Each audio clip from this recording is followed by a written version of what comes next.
they not only arrest citizen journalists like Alan, but they'll do things like this. So you don't know if you've seen with Operation Raise the Colours that is going on recently, some patriots in England are going out and painting St. George's crosses on roundabouts. Roundabout really is a perfect example of where this stuff can fit in. All you gotta do is put a red cross on the roundabout, right? Because the roundabout is just a white painting on the floor anyway. Bear in mind, this is in Birmingham, right? Birmingham, where you have, like, you know, rubbish dumps on every single corner where people just go out and put rubbish. The council can't come out and get the rubbish together. They can't deal with rat infestations. They can't deal with potholes, mind you.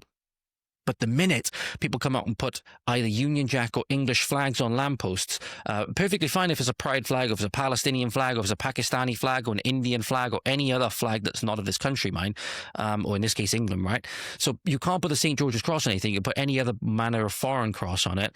It seems that they'll begrudgingly tolerate the Union Jack. But the minute you put a St. George's Cross on a roundabout, just regular people going out and putting St. George's Crosses on things as a manner of, or as a painting of resistance, and that's how you know you're an occupied country, by the way, when your own flag is a banner of resistance. The council will come out the next day and scrub it off. So here's that footage for you, ladies and gentlemen. They can't deal with rats. They can't deal with rubbish. They can't deal with all manner of different crime going on. We spoke about it in the previous episode, which came out today, where the guy, the Pakistani gentleman, I think it was, or the Muslim gentleman, was saying that some of these areas, some of the worst for armed militant Pakistanis, right, can't deal with any of this, but they can deal with a St. George's Cross on the roundabout like that.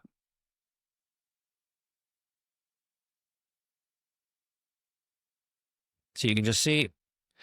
So it's only a 4-second video, but you can see there it's a scrubber, and it's scrubbing the St. George's Cross off of the roundabout. I'll just put it on this freeze frame. You can see it here, ladies and gentlemen. This is the edge of the St. George's Cross here. You can see there's some of the paint that's starting to come off. They'll come out and they'll do this as a matter of priority, but they won't deal with potholes. They won't deal with anything else, which makes you think, if, for example, the citizens of England, or the citizens of seemingly of Birmingham in particular in this instance, if they were to paint the St. George's Cross on a pothole, right, would then the council come out and actually fill it in? Would the council actually come out and fill it in as a matter of priority? Makes you think. It's kind of a little bit of game of chess you can play here, where if they're a bit more strategic about where they put their St. George's Crosses, maybe things will actually get done. Maybe if they put the St. George's Crosses on the bins and they paint the St. George's Crosses on the rats, like I've seen them do with some of the sheep, right, that they've done. I don't advise that, by the way, because obviously rats, highly infectious animals, don't want anybody go and getting diseases and stuff like that. But if they were to paint the St. George's Crosses on the animals and on the rubbish and all stuff like that, would the council then actually get rid of them? Makes you think, right? Maybe we should try gaming the system a little bit. But this is just truly, truly disgusting. And this is the thing. They want to stamp out all kind of national pride, or, denotion that the English are a distinct ethnic group, right? That the English are a distinct ethnic group. That's what they want to stamp out. They need to stamp that out, because in order to get this diversity, multicultural narrative across, they need to make it seem that anybody can just be British, or anybody can just be English, right? They need to get that across, when, no, sorry, not everybody can, because it's a distinct ethnic category. But this is an example of the government trying to do everything they can to benefit people that will not thank them for it. They will not thank them for it. But they're banking on their votes. They're banking on their votes, right? They're banking on using democracy to destroy democracy, which is why they'll also, for example, in Portsmouth, will give asylum seekers, quote unquote, the following benefits, which is just truly, truly disgusting. So this is from Guido Fawkes. So this will be linked down below as well. Asylum seekers in Portsmouth, again, asylum seekers in inverted quotes, because you don't see it like how I saw it in the book The Last Girl, for example, where people like Nadia, for example, having to be smuggled across the border into places like Kurdistan eventually, from ISIS, right, where they're trying to get a young girl out one at a time, painstakingly, through smuggling networks and all these kind of things, right? No, this is a dingy invasion full of military-aged men, being facilitated by France in pursuit of a wider replacement agenda, funded by the big groups at the UN, the EU, all of these places, right? It's completely different. It's inversion of charity, or it's a gross inversion of charity. They're being offered 40% off beach hut hires. Not to mention, also, they're not only being offered beach hut hires 40% off for 2 weeks a year. They're being offered 40% off paddleboarding, sailing, and kayaking, 50% off swimming and gym lessons, 50% off table tennis and climbing. Bear in mind, you can't even get a youth club in these areas nowadays. You can't even get a youth club for your kids nowadays. But in these hotels and everything like that, they'll set up clubs for these people. They play table football, they play air hockey, all of these things. They'll bend over backwards for these people using your taxes, and you have to start wondering why. You have to start wondering why. 50% off learning about D-Day, discounts on tickets to the cinema, and 10% off Brazilian Jiu-Jitsu. They want to make sure that their lessons, in order to make them into a foreign fighting force, are somewhat affordable to them, even though it all comes at taxpayer expense anyway. So this is truly, truly disgusting. Truly, truly disgusting, because you pay for all of this stuff. You pay for all of this stuff, and you toil every single fucking day with your labor. Do you get any of this? No, they just give it away to people that never earned it and are coming here in many instances to wage more of the jihad that we have seen. So the government is taking your money that you break your fucking back for every single day, even taking out of your grandparents' fucking pensions in many instances, or your parents' pensions to give to these people. Meanwhile, they will use it for no good reason whatsoever. They'll use it in no good method whatsoever, and they'll actively flaunt it in your face. They'll actively flaunt it in your face and then probably go out and try and trespass on somebody's property and rape a young girl. That's what they'll probably do for the most part, right? Truly, truly disgusting. But again, the problem then, I'm not espousing hate to any one individual. The problem then is our own government. The problem is always coming back to our own government for deciding that they don't want to work for their constituents anymore. Part of this wider Cloward Piven strategy, they want to replace us with a voting bloc that they believe will be more conducive to them getting re-elected. They're not basing this on popularity with their own people anymore. They're doing this purely for re-election to maintain their powers. They know that if they were ousted out of power, well, things are going to go very, very badly for them with how much they betrayed the British people. That's what they're concerned about now. They're doing every single thing possible. Doing every single thing possible. The only thing is, ladies and gentlemen, it's resulting in more and more discontent on daily. Things are heating up. It's a tinderbox ready to go off. And that tinderbox very nearly went off with children inside in Northern Ireland recently. This is extremely troubling. So Northern Ireland, today this was posted, there was a petrol bomb thrown into a pub, what seems to be just a regular Northern Irish person, which is very, very concerning. Again, people just losing their minds with everything that's going on. This mass psychosis, deliberately, with all the propaganda and psyop has taken over. But again, is this a person that was let out on compassionate release for something when they were obviously potentially going to go and do this again? Who knows, right? With our woke judicial systems that we have. The incident took place at the Toby Jug pub on Irish Street in County Armagh. There were children inside at the time. So you see this now, a person comes up with a petrol bomb, throws it inside, and then just nonchalantly walks off. And it looks like some people that flood out after they realize what's been thrown inside. There's children that flood out as well. But it looks like the community inside is going to go chase him down. And he turns around and looks to have something in his hands, like some kind of weapon or something like that. This just shows how cold and evil some people can be. The banality of evil that exists. This guy just walks up, throws it in, and walks off as if he just put a letter in a letterbox, right? This is horrendous. But the video will be coming on screen for you now momentarily, ladies and gentlemen. I'm just sorting out the volume at the moment because it's quite a loud video from what I understand. But here you go. It's coming on screen for you now. This is terrifying. You can see he walks up, lights it, takes it inside. The guy starts running, as you can see up there, and then just comes out, just walks out in a moment. You'll see him now. There you go, just walks out as if nothing happened. Hands in his pockets. See, they come out, there's a child, and there you go. He looks to brandish something. So they actually mistakenly run back inside, but you can see there a young girl running away with presumably her mother. There's this red smoke that comes out at the top. This appears to be maybe one of the acts that was performing inside the pub. This is terrifying. It makes you think, is it actually an Irish person? It's hard to see. Is it actually a Northern Irish person? From what I can see, the person is definitely of a lighter skin complexion.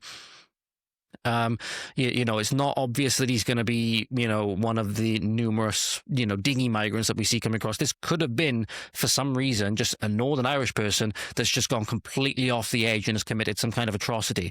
So this person needs to be found, needs to be locked up, and really for the rest of his fucking life. You can never be allowed out in polite society again. Turns out it is a foreigner, then he needs to be removed from Irish society entirely. This is absolutely terrifying. But if you know anything more about this, then obviously please do let me know. But I'll try and keep you updated on this as we learn more. I hope the police find him, obviously, and I hope we learn more about who this person is and who done this. I just hope please hope and pray that anybody that's injured, I haven't heard if anybody's injured at the moment, but that anybody who's affected by this, obviously the people that are inside, the young kids and such, pray for them that they aren't left with any lasting impacts or anything like that.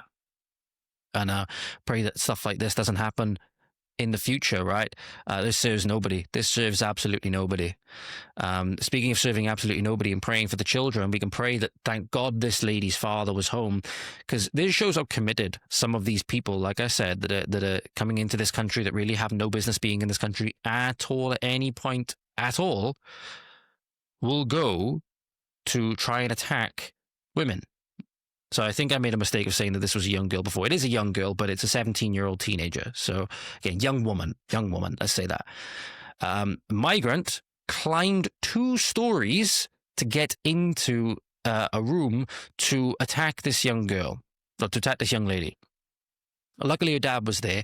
This guy climbed up 2 stories, and when he got to the balcony, so I believe this is potentially a hotel or some kind of apartment complex with balconies, right? Gets to the balcony, starts undressing on the balcony, and then the girl screams, and luckily the guy's father comes out, and I believe the guy ends up falling back off. He tries to escape, falls back off, and actually breaks his back on the fall, which...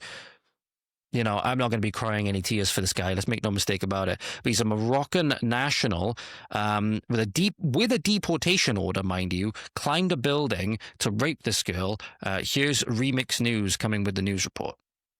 Un Marocain sous OQTF a escaladé un immeuble pour violer une jeune fille mineure. On vous explique tout. Les faits se sont déroulés ce dimanche 10 août à Villeneuve-d'Ornon, près de Bordeaux. C'est sur les coups de 7 heures du matin qu'une jeune fille de 17 ans a eu la désagréable surprise de retrouver un homme quasiment nu dans sa chambre. Selon les éléments de l'enquête, le mis en cause serait un Marocain de 30 ans et sous obligation de quitter le territoire français. Il aurait escaladé à main nue 2 étages de la résidence où il est hébergé, puis se serait déshabillé sur le balcon avant d'entrer dans le logement. La jeune fille, choquée, a hurlé et son père est directement arrivé. Mais en tentant de redescendre la façade pour s'enfuir, le Marocain est tombé et s'est cassé une vertèbre. Il a rapidement été pris en charge par les urgences et après son hospitalisation, il a été placé en garde à vue ce jeudi 14 août. L'homme a totalement nié les faits malgré l'évidence et sera convoqué devant la justice pour violation de domicile et tentative d'agression sexuelle. Son expulsion de la France pourrait toutefois être décidée avant son jugement. En attendant, l'homme a été placé sous contrôle judiciaire.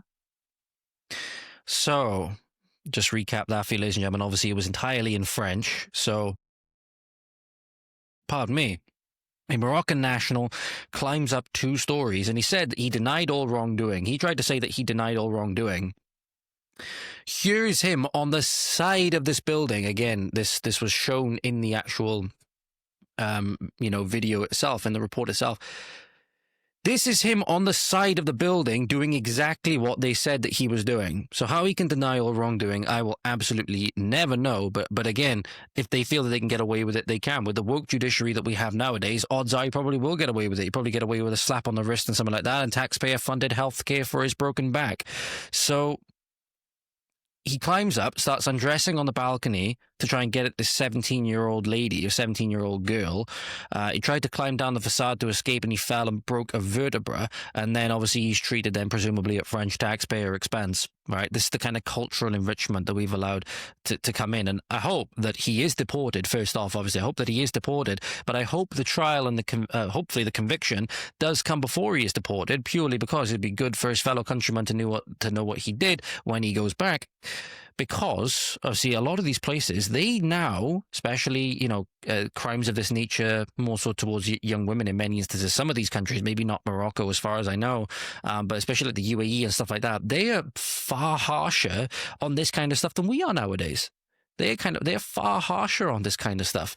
And that's why a lot of them plead that they can't go back to their home nations if they've done these heinous crimes, especially towards children, because of how they'll be treated in their home country, because of the fact that they'll basically be fresh meat for the angry mob that wants to, lynch them basically back home in their own country. I'm sorry, it's not our problem. Shouldn't have come over here and raped the little girl then, should you?